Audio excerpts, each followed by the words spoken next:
Hey there, my fellow seasoned rebels. Rhadamant here. Thank you for tuning in to Bellwright, Episode 8, First Winter. So my priority is killing bandits for straps and researching fighting gear. So the other fighting gear, the coifs, rugged shirts, adventurer's garbs, they all require straps, meaning dead bandits, at least for now. The way to make straps is unlocked behind Toolmaker, which is later on. I don't have access to that yet. So dead bandits is the way forward. I'm also going to want Lubomir to make, to research shields, because even without gear, basic shields go a long way. Your NPCs that you control and protect are very dumb, but give them even plank shields, and they will keep themselves pretty decently protected. So it's a huge boon to just even have that. But before any of that, let's go get Greg dressed, because it's daytime. And he should be up and free to be recruited. So researching, I would say, a helmet, a chest piece, a blade, and a shield is going to be enough, because two villagers with like a shield, a helmet, a chest piece, and a blade. Like, I'm not even saying like a proper helmet. I'm saying like just a leather coif to protect their heads from headshots, because there's positional damage of your well, yeah, I'll show you. The damage is your helmet, your chest piece, and your legs. If you have, and your legs don't get hit very often from attacks, so you can almost, like, arrows might hit your legs, but like most blades will hit your upper torso. So covering your head, covering your chest, and having a shield and some sort of sword is going to be like, and then numbers. It's a numbers game at that point. So like a bandit that has like a gambeson will often be defeated by two villagers with shields, blades, and a basic coif and a basic chest piece. Because the bandit will be able to defend against like one person at a time. So if you have two people attacking them, they'll be outnumbered. And numbers count for a lot. Morning, friend. Mind the mud on the path. I also want to pick up some quests here too. How's our new Handenian doing? Any progress in your I'm thinking search? about what I should do next. Any ideas? I presume you're going to stay in the lowlands for a while, so I think you should work on your camp. It's your home sweet home after all. And your place to protect yourself and plan your next moves, if that kind of thing matters to you. Hire some people and build more useful structures. You don't want to keep living in that uncomfortable shack, do you? You spying on me? And what should I do after I recruit some people? I heard Elder from Padstow has a problem with bandits. It's an opportunity to meet some of the villagers there and gain their trust. Earn some coin, maybe. Even if you don't find the answers there, you'll at least gain some funds for your search. And by the gods, be careful when showing off that sigil. You might run into someone willing to kill to protect its secrets. Thank you for your advice. Keep going. Gods above, did you really kill those wolves for the Elder? That's hilarious. Why is it so funny? Nobody thought you would actually do it, least of all the Elder. He was just trying to get rid of you. I wish I could have seen his face when you actually showed up, furs in hand. Just for that, I'm happy to help you. But I need something in return first. What do you need from me? You're going to help me kill the Lord of the Lowlands. Are you serious? No, I just wanted to see how you would react. If you really want to help, let's start with the people of Handeen. The Lowlands is in a tough situation, and there's plenty of people out there in need. The elders are either overwhelmed or incompetent, or both, in the case of Dobron. So I want to do something about it. Just don't tell Dobron. Great. Tell me where to start. You have the freedom to talk to people now. Lucky you. Let's find out who needs help. You seem to have issues with Elder Dobron. Why is that? Handeen and all of the lowlands is going through a difficult time. We're hungry, getting taxed into poverty. and dealing with threats from bandits and brigands. And yet, our elder isn't doing enough to make things better. He doesn't want to step on any toes, and I'm the only one here who questions his lack of action. So yes, we butt heads a lot. That's why we have to work behind his back to help my people.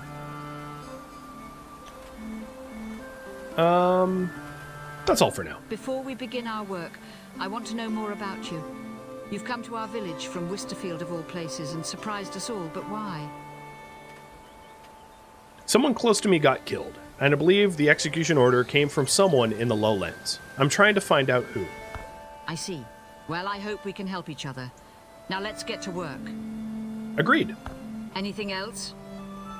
Can I help you with anything? So I've been thinking about ways we can make fools out of the brigands because, well, you know why. I've formulated a plot that will scramble their tiny brains. If you're interested, of course. I'm listening. What's your plan? The brigands are dangerous because they're well organized and they trust each other. So I think we should decimate that trust and organization. I've taken something valuable from one of them, a token, and I happen to know where they keep their secret stash, where they hide loot from their leaders. Place the token in there and let the accusations fly. All right, count me in. Divisions in the dark. Put the stolen item in the secret stash. I like it. So the other quest I have is hire another follower and earn friend trust level from the people of Herondine. And doing the divisions in the dark will increase my trust level in the village. If I take a look here, I am at level 105 out of 500 towards friend. So I need about, well, just shy of 400. So 395 trust level. So questing for Amelie and other people. Oh, well, here's the tutorial. Will increase the trust and renown and eventually lead to the liberation of the town, where I fight the brigands. Hopefully not just me, but like my followers. And you can actually see the fighting here, where you, even in this like tutorial videos, you can see it's a bunch of people with like swords and basic armor and plank shields swarming the brigands, which is the way I want to do it, and not just be like a Hawkeye superhero, to liberate the town for its benefit. So put the stolen items in the stash, and the stash is somewhere to my east. But let's pick up the other quests from around here too.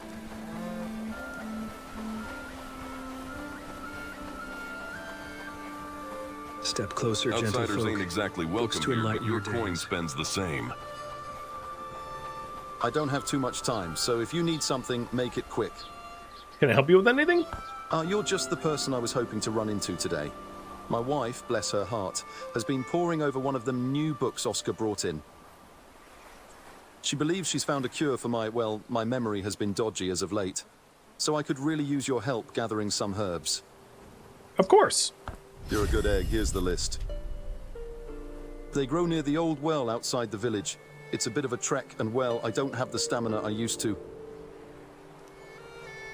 Alright, so the thing about this is, it's winter now, because of the snow, so I'm not gonna really, I don't have any sage on hand, I don't think. I could check. Meaning that I won't be able to do this until the winter goes away. Yeah, I don't have sage. I have some stockpiled flax, almost no garlic, so that means no more, only 2 more fine stew cooks, and then I'm done.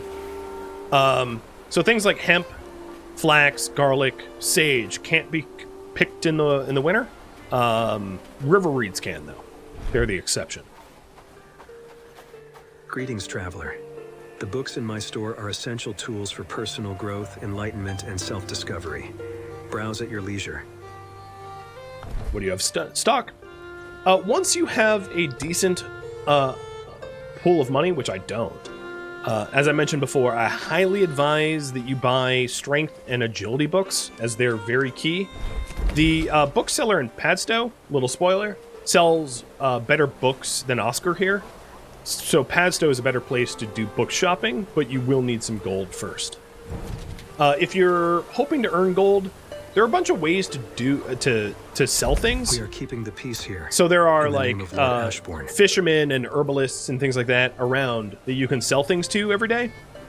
And if you set up travel signs at them, it's not my preferred way of making money, but like there are certain NPCs that will every day buy a certain subset of goods, and you can supply those goods with your villagers that work for free and sell that for gold. So for instance, like Alex will regularly want to buy smoked and grilled meats. So if you wanted to, you could make sure to have a certain amount of smoked and grilled meats provided every day and sell it to Alex. There are better ways to make gold, like killing bandits, certainly more fun, but that is one way. All right, so what do you need? Within these pages lie knowledge. Oh, I was hoping you would ask me that. Your knack for uncovering mysteries is just what I need. I've unearthed something that might greatly benefit from your unique talents. You caught my interest. What's this something special? It's a task suited to someone of your discerning nature. Hidden across our wilds are ancient shrines, each one a repository of forgotten wisdom. Would you like to know more? Funny you should mention that. I actually came across one of these shrines already. That's quite the stroke of luck. I'm fascinated by what these prayers could signify. If you come across more, please share your discoveries. All right, so we have a bunch of quests now. Looking for trouble? But the one I want to work on after... Outsiders ain't exactly welcome here, but So I have a quest to become a friend of Rhadamant, so it might make sense. I think Gregory Drest was a good potential recruit, but I'm going to spend a minute just to talk to everybody but if you to make sure that help there aren't those of better us in need, candidates. we will respond in kind. Like Karina here could potentially be a very good camp cook for us. So I'm going to write her down. Karina Galtier and Rhadamant as friend. Generally, you don't need too many cooks, but having at least one or two is going to be pretty useful. And her combat stats aren't terrible. And she's also a porter, which means she has more room in her inventory, which is good to move high volumes of food around. So she's potentially Who good. keeps them safe in this bitter cold? What the hell voice line was that? Some cursed AI voices. It's not the demonic one, but that one was pretty bad. Oh. So let's do a little. Sorry, so here's I'm busy. Greg. Go find the village elder. He should be able to help you. So Greg has some potential. My only reservation of Greg is he doesn't start off with particularly good skills. As you can see, it's not like he starts off with like level 1 or level 2 or even level 3 stuff. And it would require a considerable amount of investment to make him worth anything. So I'm a little less interested in Greg just because it would require a lot of strength books and agility books to get him to be able to like fight at a decent level even though he's fierce. So he's okay in a pinch, but like not my first choice. So let's keeping the peace here. let's just look around because even Karina there was better. Not yet, traveler. This guy's a slacker. You're a weaver, so I can't recruit you until we liberate. That's another weaver. The weavers have that like vest and pants set up. The beggars always have an eye patch. That's Karina again. Because as you can see, Karina's If you continue to help those of us in need, we will respond in kind. Karina's like level 2 and level 3 stats. She's like pretty legitimately good. So she's a way better choice than Greg. Are you new in town? You're a nearsighted idiot. Or porter, but low stats. Keep going. I heard the elder has been asking if there is anyone who could help him out. Nearsighted sprinter with no initial skills. So for here's a sheet of paper about the taxes being raised. Don't try anything stupid. So your villagers that do the same tasks over and over, like crafting or cooking or harvesting or laboring, will level up. So let me open up Lubomir's as a for instance. So Lubomir has been crafting and researching. So his crafting and researching has leveled up. As you can see, his agility hasn't moved an inch. His strength hasn't moved an inch. He started it too. You don't do a ton of combat, so your one-handed, two-handed shields and archery aren't going to move very often either. My point is that the people that you recruit, their combat attributes are not going to move very quickly. Their work attributes will. So when you're recruiting, the maximum level of their craft, cooking, farming, hunting, and harvesting are going to be important. So harvesting is like mining and foraging. Farming is only farming. Hunting is only hunting. Cooking is only cooking. Crafting is making anything.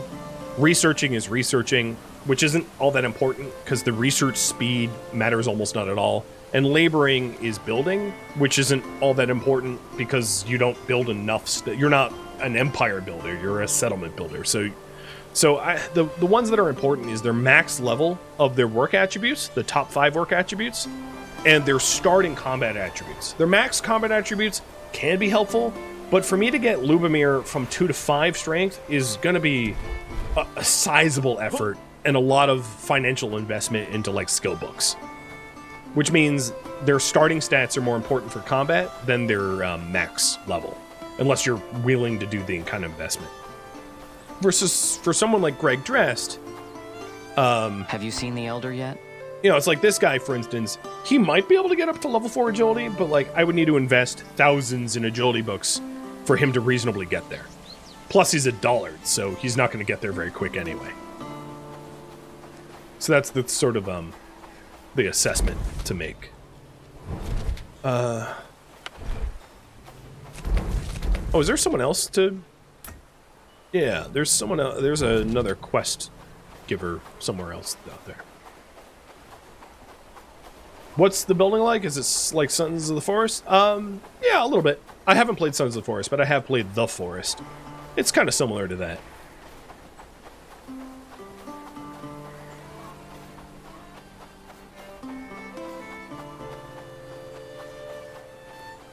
Are you new in town? So I don't know if I've talked to everybody. Oh no, this is just Dalibor who wants the herbs. So I think we're done picking up stuff here. So let's go ahead and do Divisions in the Dark, putting the stolen items in the secret stash for Amelie. But before I do that, I want to pick up some fresh food from base camp. You want me to pet the cat? Alright, next cat I see, I'll pet. There are no dogs, though. And that bothers me as a dog owner myself. Right, buddy?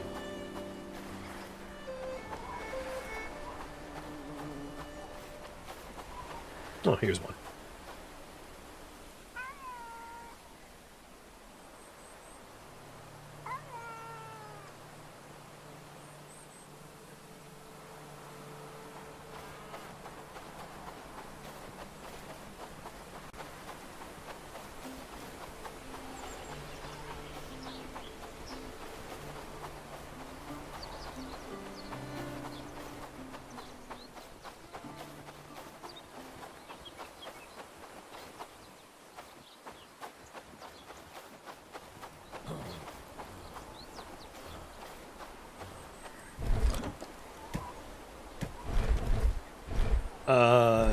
Food chest. Why is that? We're probably running out of space. So that's another thing that I hadn't mentioned yet, but I mean to, is your villagers will do their best to respect the restrictions on storage, but that doesn't necessarily mean the restrictions will be respected. So if there isn't space for stuff, they'll just dump it. The other thing is that eventually when you liberate towns, you gain the ability to trade directly with towns. So like Rhadamant will be able to sell me every day. They'll be able to sell me things like bronze and rope and stuff of that nature. Each town has their own specific things that they'll sell. So Rhadamant is like bronze and rope. Padstow will sell you like logs. Horndine is a mining town, so they'll sell you like iron and coal. Krasmir is a... What did Krasmir trade? I forget what Krasmir trades. I think they're a laboring town, so I think it's... I forget. Farnsworth and Bradford is, I think, like trapping, or Farnsworth is trapping. So they all have like a subset of things that they'll trade you. Blackridge Pool is like a cooking town and a swamp town, so they'll sell you like hardwoods and like berry breads and, fruit tarts and things like that. My point is, when you trade directly with the town, the stuff that you trade for goes anywhere. You don't control where that stuff goes. So if I buy, if I have a stockpile dedicated for wood, and I buy wood from Padstow, that wood will end up in just a box. I'm not sure which. It will be random. My point is, your villagers will do their best to respect the restrictions of the storage, and they will also move things around from storage to storage to try to make it right. But if you don't have enough space, it will get dumped. So have more space than you have stuff, is my point. And that way it will stay a little bit more organized.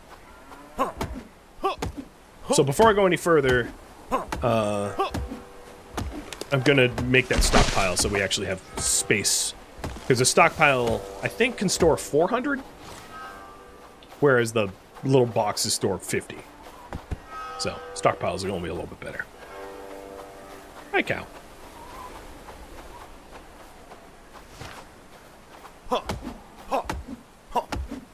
You accidentally shot 2 cats thinking they were rabbits. I never shot cats, but I did shoot a goat. Not because I thought it was a deer, but because I didn't realize that it was owned by the town. And then you lose rep. You don't lose a lot of rep. You lose like 10 rep per time that you damage an animal. In fact, I'll demonstrate that here because it's useful to show. So, hey cow, you're my test subject. So boom, lost trust in Rhadamant. And hypothetically, I could keep shooting the cow until I killed it for its meat, but it's not worth it because it's easy enough to just shoot deer and wolves that aren't owned by the town that won't piss anyone off. All right, stockpile's ready to go.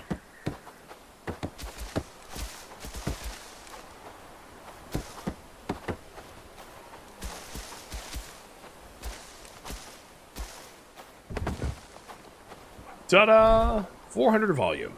So now I can store more stuff. And phase out old storages.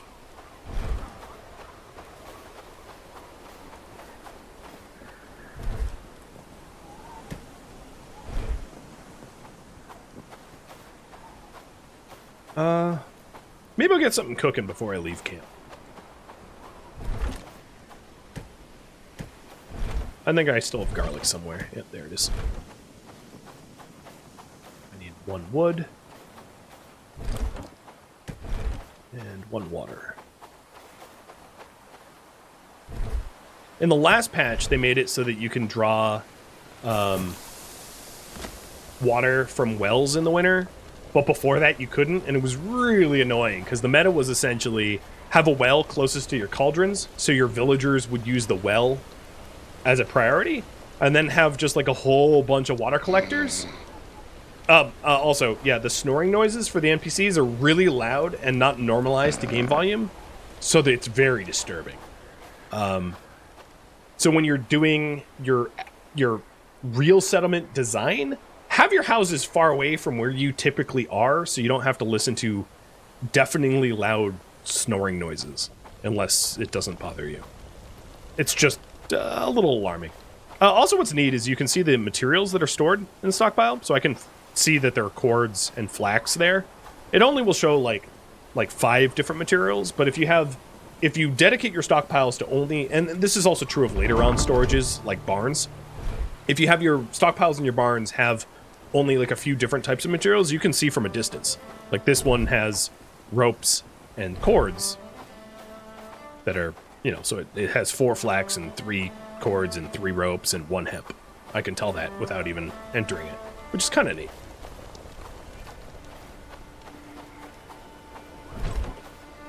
I'm going to take a spare berry jam because mine will run out, and maybe take a little bit more arrows in case I get into trouble where I'm headed.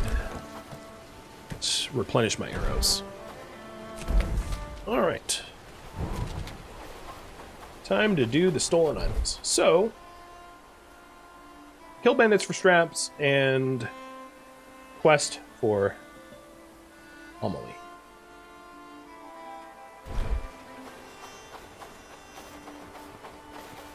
Earlier that I had a bed, do you not require sleep? No. You benefit from sleep through passive stamina gain and a little bonus of stamina, but like your player doesn't need to sleep.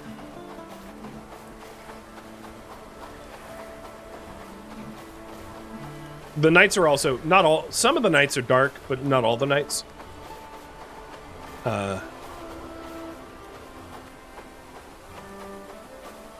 So yeah, I usually don't sleep. I wish there were bigger benefits. Now, one of the benefits, I guess, from sleep is that, ooh, we are getting raided tomorrow by bandits.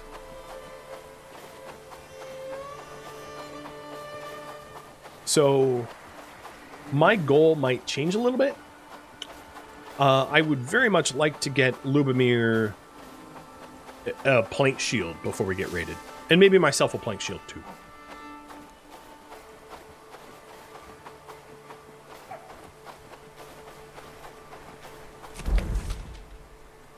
If you have multiple settlements, like if you have like an outpost for copper and an outpost for timber and an outpost for river reeds, your individual outposts will also build up threat and be raided. And sometimes you get raided by multiple things at a time. In fact, when you liberate, little spoiler, but when you liberate towns, the bandits will try, or the brigands will try to reclaim it. So sometimes you'll get your settlements raided by bandits and your towns raided by brigands on the same day, which means it's really helpful to not be the only fighter, to not just solo everything, because sometimes there's multiple fights at once and you can't be at 2 places at once. So here's the secret stash that Amelie wants me to store a token in to sow confusion amongst the bandits. But I also want to kill bandits for straps so I can unlock some new stuff. So I'm gonna go do that.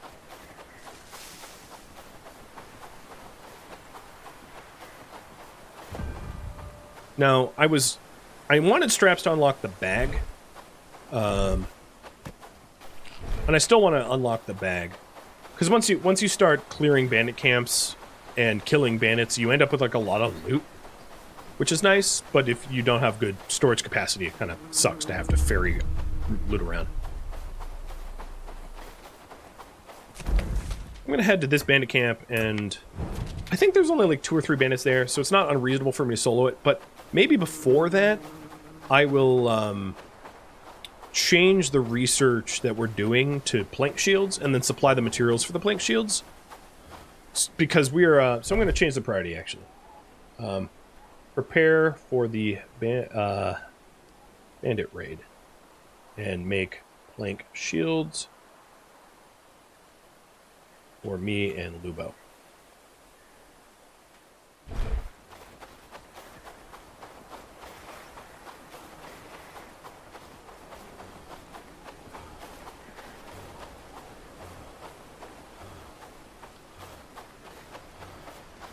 So no other reason not to sleep.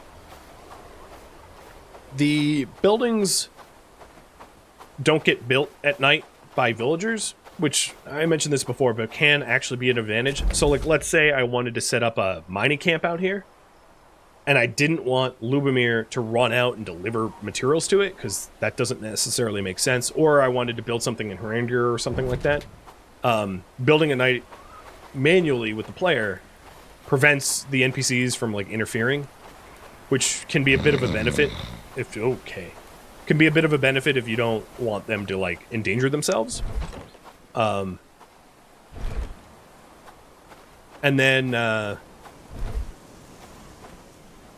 yeah, and then just trying to advance things at night. So one of the nice things about research is the progress I made towards the bag won't be lost. If I stop research, I can pick it back up and not have to respend the strap that I already spent. So I'm going to switch over to plank shields because we're getting raided. And I want some shields for Lubo and I to use for that raid. So to research it, we need... Oh, ropes are in this over here. We need ropes and logs. And then I'll also want to get some extra ropes and logs so that we can make some as well. Once I have it researched. Would horse riding be useful? It would be cool. Especially if your companions could ride horses to get from point A to point B more quickly. That's actually one of the things I would really like to see is... Village guards in this game is pretty simple, and expanding upon it would be neat. I don't know what direction... I haven't actually looked at the roadmap, so I don't know what direction they plan on taking the game. But I am eager to see where it heads. Where it is now is very playable and pretty enjoyable. But the main campaign of the game is not finished, as far as I know. Like, when you beat the game, it's not... It definitely feels unfinished. So I'm interested to see how they finish it and where that takes you. But horse riding would be cool. What's interesting is the game allows you to make stables, but there are no horses. The stables is a village bonus much later on. That is just a name only. Where is it? Here it is. Village stables. It's just like a thing that you can make to make the villagers happy, but there aren't really horses that ever go into it.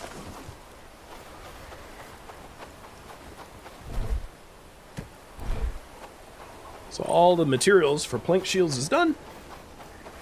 And sometime today we're going to get raided by bandits. So I'm going to get some extra planks and ropes so we can make plank shields before the bandits arrive, so we can fight them. If I'm not mistaken, the basic blades require straps, which I don't have access to. I could do woodcutter axes, but they're two-handers. So that wouldn't be helpful. I also could make reinforced clubs. Maybe I'll make a reinforced club for Lubo and I to use. We already have access to the tech for that.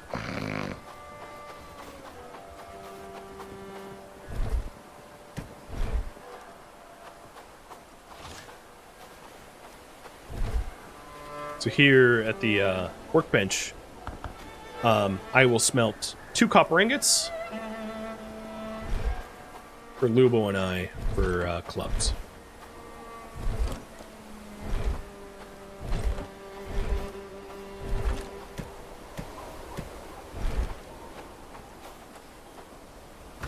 I don't think they're really not that much better than like basic hand axes, but they at least look the part. They're 26 blunt versus like the 21 cutting.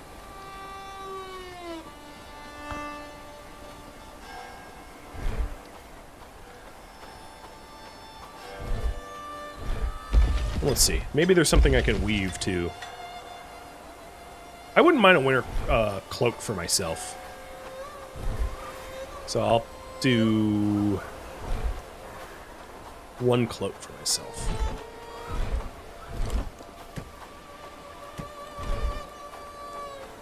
I'm not going to be able to make very much because it's winter and I can't pick flax to make more linen. Although, he might have collected a bunch of flax in the forger hut. So I think we might have like 20 flax sitting in that hut free for me to use. I'll check.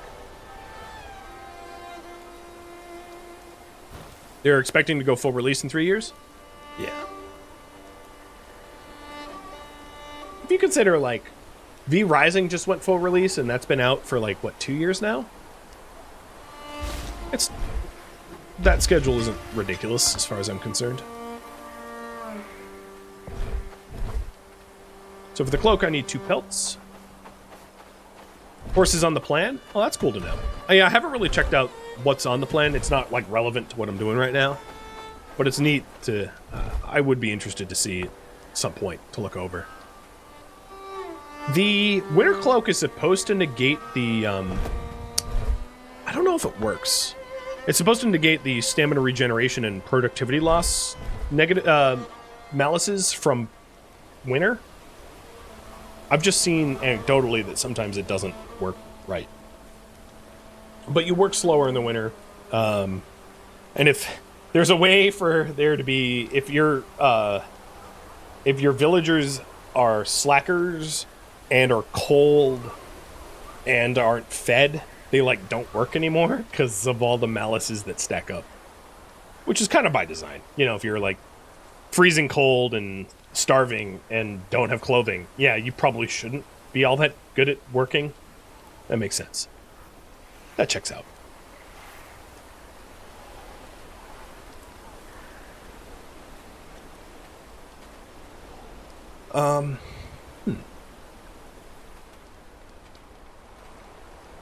Might try to get a traveler's hood for him or me or both as well.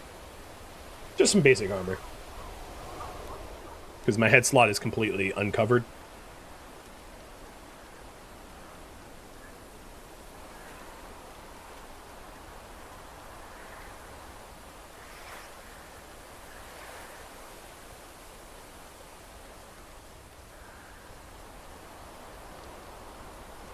I could also make bandages. I don't find... So there's 2 ways to heal in the game. There's bandages and medicinal salves, or potions. The bandages take time to wrap. It's not something you use in the middle of combat, because you just won't have the opportunity to use it without dying if you try to, like, all of a sudden stop and wrap your wounds. Whereas the potions you drink, like, near instantly, and it doesn't require an action. Like, bandages require you to actually wrap it around yourself. Whereas the, So let's see. Does this counteract the... Yeah, see, I still have the malices, even though it says it gets rid of it. It looks cool, though. That's why I put it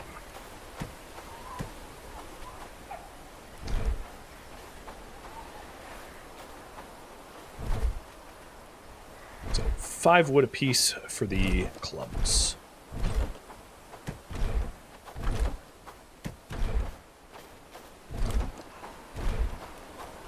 Phasing out the camp boxes and putting everything into... Oh, that's a bandit. Putting everything into the stockpiles will make it a little bit easier for me to juggle multiple storages as well.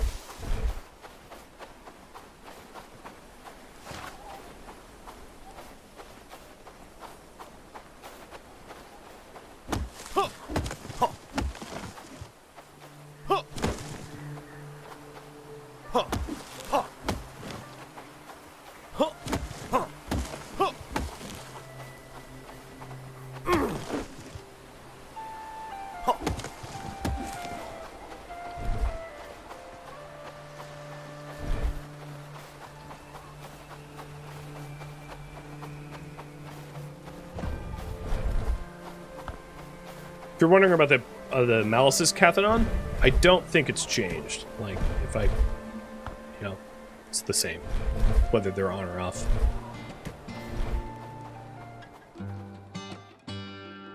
Thank you for tuning in to Bellwright, which originally streamed live on Twitch May 25th. If you have any feedback or questions for me, let me know in the comments below. If you would like to catch a live stream of mine, Rhadamant.com has my stream schedule and countdown timers to upcoming streams. If you would like to join my online gaming community on Discord, Rhadamant.com has a link to it, as does the description of this video. Thank you so very much for watching, and a special thank you to my Patreon patrons, Twitch subscribers, viewers that turned out to the Marathon's livestream, and also viewers like you that support the channel and made it all the way to the credits. Thank you so very much. I hope to catch you next episode or an upcoming stream. Farewell, my fellow Bellwrights.